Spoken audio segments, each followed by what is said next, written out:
Praise the lord.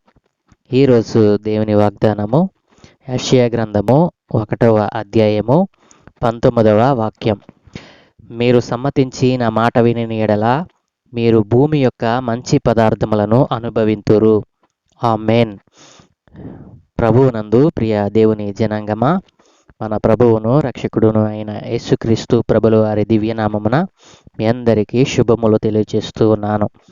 ఈరోజు దేవుడు మనతో మాట్లాడుతున్న మాట, మీరు సమ్మతించి నా మాట వినిన యెడల మీరు భూమి యొక్క మంచి పదార్థములను అనుభవింతురు.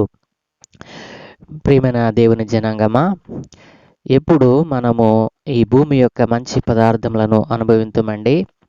ఈ వాగ్దానమును మనము జాగ్రత్తగా పరిశీలన చేసినట్లయితే, దీనిని మనం ధ్యానించినట్లయితే, ఈ భూమి యొక్క మంచి పదార్థములను మనం అనుభవించలేకపోవటకు గల కారణాన్ని దేవుడు పైనే తెలియజేశారు. ఆ మొదటి భాగంలోనే దేవుడు అన్నారు కదా, మీరు సమ్మతించి, అంటే మీరు ఈరోజే నా మాటను మీరు వినిన యెడల, మీరు సమ్మతించి మీరు ఇష్టపూర్వకముగా నా మాట వినిన యెడల, అప్పుడు దేవుడు ఏమంటున్నారు, మీరు భూమి యొక్క మంచి పదార్థములను అనుభవించమండి. ఎప్పుడు మనము భూమి యొక్క మంచి పదార్థములను అనుభవించగలమండి? దేవుడు భూమిని చేసినప్పుడు చాలా మంచిదిగా ఆయన చేశాడు. దేవుడు భూమిని చేసినప్పుడు, ఆకాశమును చేసినప్పుడు, సూర్యచంద్ర నక్షత్రములను కలుగ చేసినప్పుడు, ఇవన్నీ మానవులకు ఉపయోగకరమైనవి, ఇవి చాలా బాగున్నవి అని ఆయన సంతోషపడ్డాడు. అయితే ఎప్పుడైతే భూమి మీద నరులను చేసి ఆయన భూమిని ఏలుటకు ఈ లోకంలో పంపించినాడో, నరులు భూమి మీద చెడిపోయిన వారై ఉన్నారు అని దేవుడు సాక్ష్యం ఇచ్చాడు. నరులు భూమి మీద బొత్తిగా చెడిపోయి ఉన్నారని దేవుడు నరులను చేసినందుకు ఆయన తన మనసులో నొచ్చుకున్నారంటండి. అయితే నొచ్చుకుని ఆయన నరులను కష్టపెట్టారా అంటే లేదండి. ఆయన భూమి మీద నరులను సృష్టించినందుకు ఒకనొకప్పుడు ఆయన నొచ్చుకున్నాను. తర్వాత ఆయన వాగ్దానం చేశాడు, ఈ భూమిని మీరు స్వతంత్రించుకోండి, ఇది మీ కొరకే నేను చేశాను. ఈ భూమి మీద మీరు నా ఆజ్ఞలను, నా కట్టడలను, నా విధులను, నా మాట వింటే చాలు, ఈ భూమి మీకు మంచి పదార్థాలను ఇస్తుంది. ఈ భూమి మీద ఉన్నటువంటి ప్రతి మంచి పదార్థము మీ కొరకే నేను చేశానని దేవుడు తన వాక్యం ద్వారా మనకు తెలియచేశాడండి. అంటే ఈ రోజున ఈ భూమి యొక్క మంచి పదార్థాలను మనం అనుభవించలేకపోవడానికి గల కారణం ఏమిటంటే, ఆయన మాట యందు మనము నిలిచి ఉండక, ఆయన మాట యందు ఆయన మాట వినకపోవడం వలన, ఆయన మాటను మనం సొంతంగా, అంటే ఆయన మాటను వినకపోవడం వలన, ఆయన మాటను సమ్మతించకపోవడం వలన. ఎందుకంటే ఈరోజు దేవుని మాటను ధిక్కరించి ఈ లోకంతో స్నేహం చేసి దేవుడు అనుగ్రహించే ఆ గొప్ప ఆశీర్వాదాలను పోగొట్టుకుంటున్నారని దేవుడు సెలవిస్తా ఉన్నాడు. కాబట్టి ఇప్పుడైనాను మనము సమ్మతించి ఆయన మాట యందు మనము నమ్మిక కలిగిన ఎడల, ఆయన మాటను మనము వినిన ఎడల, ఈ భూమి యొక్క మంచి పదార్థములను మనము అనుభవించగలమండి. దేవుడు అంటున్నాడు కదా, యెహోవా మీకు దొరుకు కాలమునందు ఆయనను వెదకుడి, ఆయన సమీపంలో ఉండగా ఆయనను వేడుకొనుడి. యెషయా గ్రంథము 55:6 అంటున్నారు కదా, ఆయన మనకు సమీపముగా ఉన్నప్పుడే ఆయనను వెతికినట్లయితే ఈ భూమి యొక్క మంచి పదార్థములను మనము భుజించుకొనటానికి ఆయన అవకాశాన్ని కలిగిస్తాడండి. ఆయన ఈ లోకంలో మనకు సమీపముగా ఉండంగానే ఆ పని చేస్తే మనము దేవుని యొక్క మంచి పదార్థములు, దేవుని యొక్క నీతి అనే పదార్థాన్ని మనం కోస్తామండి. మంచి పంటను మనం కోయగలుగుతాం. మీకు మేలు కలుగునని నీతిమంతులతో చెప్పుము, వారు తమ క్రియల ఫలము అనుభవింతురు. నీతిమంతుడు తన క్రియల చేత ఈ భూమి యొక్క మంచి ఫలాన్ని అనుభవిస్తాడని చెప్తున్నాడండి ఇక్కడ. యెషయా గ్రంథం 3:10 అంటారు కదా, మీకు మేలు కలుగునని నీతిమంతులతో చెప్పుము, ఎవరు ఈ భూమి యొక్క మంచి పదార్థాలను అనుభవించగలరంటే దేవుని యొక్క ఆజ్ఞలను పాటించి దేవుని యొక్క విధులను గైకొనొచ్చు ఆయన మాట విన్న వారికి ఆయన ఈ భూమి యొక్క మంచి ఫలములను అనుభవించుటకు అవకాశం కల్పిస్తానంటున్నారు. కాబట్టి యేసుక్రీస్తు ప్రభుల వారు ఈ భూమి మీద ఉన్నప్పుడు పరిసయ్యులు శాస్త్రులు ఆయన్ని ఒక క్వశ్చన్ అడిగారండి. మత్తయి సువార్త 21:28లో ఆయనను శోధిస్తూ ఒక క్వశ్చన్ అడిగారు. నీవు ఏ అధికారం వలన ఈ కార్యములు చేయుచున్నావని ఆయన్ని క్వశ్చన్ అడిగినప్పుడు దేవుడు వారిని కూడా ఒక ప్రశ్న అడిగారండి. యోహాను ఇచ్చిన బాప్తిస్మము ఎక్కడ నుండి కలిగినది?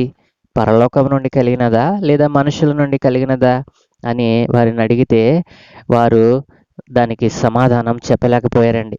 ఎందుకంటే వారు ఈ లోకానుసారమైన ఆశల చేత ఈ లోకానుసారమైన కోరికల చేత పట్టబడిన వారు. వారు పరిశుద్ధులము అనుకుంటారు కానీ వారిలో పరిశుద్ధత ఎంత మాత్రమును లేనివారే. అయితే దేవుడు వారికి ఒక దృష్టాంతాన్ని చెప్పాడు. మీకేమి తోచుచున్నది? ఒక మనుషునికి 2 కుమారులుండిరి. అతడు మొదటివాని యొద్దకు వచ్చి, కుమారుడా, నేడు పోయి ద్రాక్ష తోటలో పనిచేయమని చెప్పగా వాడు పోను అని ఉత్తరమిచ్చాను. కానీ పిమ్మట మనస్సు మార్చుకొని పోయెను. అతడు 2వ వాని యొద్దకు వచ్చి ఆ ప్రకారమే చెప్పగా వాడు అయ్యా పోదుననెను గాని పోలేదు. ఈ ఇద్దరిలో ఎవడు తండ్రి ఇష్టప్రకారము చేసిన వాడని వారిని అడిగెను. అందుకు వారు మొదటివాడే అనిరి. ఈ దృష్టాంతంలో మనం ఆలోచించినట్లయితే తండ్రి మాట మొదటి కుమారుడికి విన్నాడా లేదండి? మొదటి కుమారుడు నేను పోను అన్నాడు కానీ తర్వాత మనస్సు మార్చుకుని వెళ్ళాడు. తండ్రి మాటను గైకొన్నాడు. 2వ వాడు వెళతాను అన్నాడు కానీ వెళ్ళలేకపోయాడు. కాబట్టి ఈ దృష్టాంతం మనం ఆలోచించినట్లయితే ఎవరైతే తండ్రి మాట వింటారో వారు అభివృద్ధిలోనికి వెళ్తారండి. ఆ వాళ్ళకే ఈ భూమి మీద మంచి పదార్థములను అనుభవించేటువంటి అవకాశాన్ని దేవుడు కలుగ చేస్తాడు. కాబట్టి నా ప్రియ దేవుని జనాంగమా, ఈరోజు దేవుడు నీవు ఏ విషయంలో తప్పిపోయావో, ఆయన మాటను సమ్మతించకుండా, ఆయన మాటకు లోబడకుండా, ఈ భూమి యొక్క మంచి పదార్థములను నీవు అనుభవించకుండా చేస్తున్నటువంటివి ఏమిటో నీవే పరీక్ష చేసుకో. ఈరోజే వాటన్నిటిని విడిచిపెట్టి ఆయన మాట విన్నట్లయితే దేవుడు అంటున్నారు కదా, ఈ భూమి మీద ఉన్న మంచి పదార్థములను నిన్ను అనుభవించేటట్లు చేస్తానంటున్నారు. కాబట్టి ఏ విషయాలను నీవు తప్పిపోయావో, ఏ విషయాలలో నీవు ఆయన ఆజ్ఞలను ఆయన విధులను గైకొనకపోతున్నావో, ఈ నూతన సంవత్సరంలో గతించిన సంవత్సరంలో ఏవైతే నువ్వు ఆయన మాట వినకుండా తప్పిపోయావో, ఈ భూమి యొక్క మంచి పదార్థములు అనుభవింపకుండా నిన్ను అడ్డుకున్నవేమిటో ఇప్పుడేనను ఒకసారి నువ్వు ఆలోచన చేసి వెంటనే ఈ మాట ద్వారా నీవు పట్టబడిన వాడవైతే ఈ చిన్న ప్రార్థన నాతో కలిసి చేయి. ప్రభువునందు ప్రియ దేవుని జనాంగమా, ఈరోజు దేవుడు మనకిచ్చిన వాగ్దానాన్ని బట్టి ప్రార్థన చేద్దాం. పరలోకమందున్న మా ప్రియ పరలోకపు తండ్రి, మంచి పదార్థములను మేము అనుభవించుటకు మా కొరకు భూమిని చేసినవాడా మీకు స్తోత్రాలు.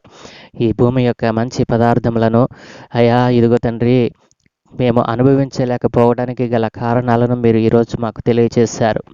అయా ఎందరైతే నైనా ఇదిగో నీ మాటను సమ్మతింపక, నీ ఆజ్ఞలను పాటించకుండా, నీ మాట వినకుండా నాయన ఈ లోకముతో కలిసి స్నేహం చేస్తూ ఉన్నారు, అట్టి వారు ఈరోజు నీ వాగ్దానం విన్నారు నాయన. ఈ వాగ్దానమును బట్టి వారి జీవితంలో ఒక నూతనమైన మార్పును కలుగ చేసుకొని నీ మాట యందు నమ్మిక ఉంచి, నీ మాటను సమ్మతించి, అయా నీ ఆజ్ఞలను పాటించి నీ మార్గంలో నడుచుటకు ఈరోజునే తీర్మానం చేస్తూ ఉండగా వారి తీర్మానాన్ని మీరు ఆమోదించమని అడుగుచున్నాను నాయన. ఏ విషయాలలో వారు తప్పిపోయి ఉన్నారో, ఏ మార్గములలో వారి తప్పి తిరుగుతూ ఉన్నారో అట్టి వారందరినీ మీ చేతులకు అప్పగిస్తున్నాను నాయన. ఈ ఉదయ కాలమున ప్రభువా మీ మాట వినేవారిగా ఉండి, అయా మీరు ఇచ్చే ఆ మంచి పదార్థములను భుజించేవారిగా వారిని తయారు చేయమని, ఈ మాటలు విన్నవారు వీటిని మరొకరికి నాయన వారు పొందుకున్నటువంటి ఈ మంచి పదార్థములను మరొకరికి వారు నాయన పంచే భాగ్యము వారికి అనుగ్రహించమని, ప్రతి ఒక్కరూ నైనా నీ సువార్త పనిలో ఒక పనిముట్టుగా వాడబడటానికి సహాయం దయచేయమని నాయన, ఈరోజు పుట్టినరోజు పెళ్లి రోజు జరుపుకుంటున్న బిడ్డలందరికీ నీ ఆత్మచేత వారిని దీవించమని, నూతనమైన దయాకిరీటములతో అలంకరింపచేయమని, ఈ నూతన సంవత్సరంలో నూతన అయినా తీర్మానాలతోనైనా ముందుకు వెళ్ళుచు ఉండగా నీ ఆత్మరక్షణ వారికి దయచేయమని ఘనత మహిమ ప్రభావాలు మీరే పొందుకోమని తండ్రి కుమార పరిశుద్ధాత్మను త్రియేక నామం పేరిట అడిగి వేడుకుంటూ నాము తండ్రి. ఆమెన్. ఆమెన్. ఆమెన్.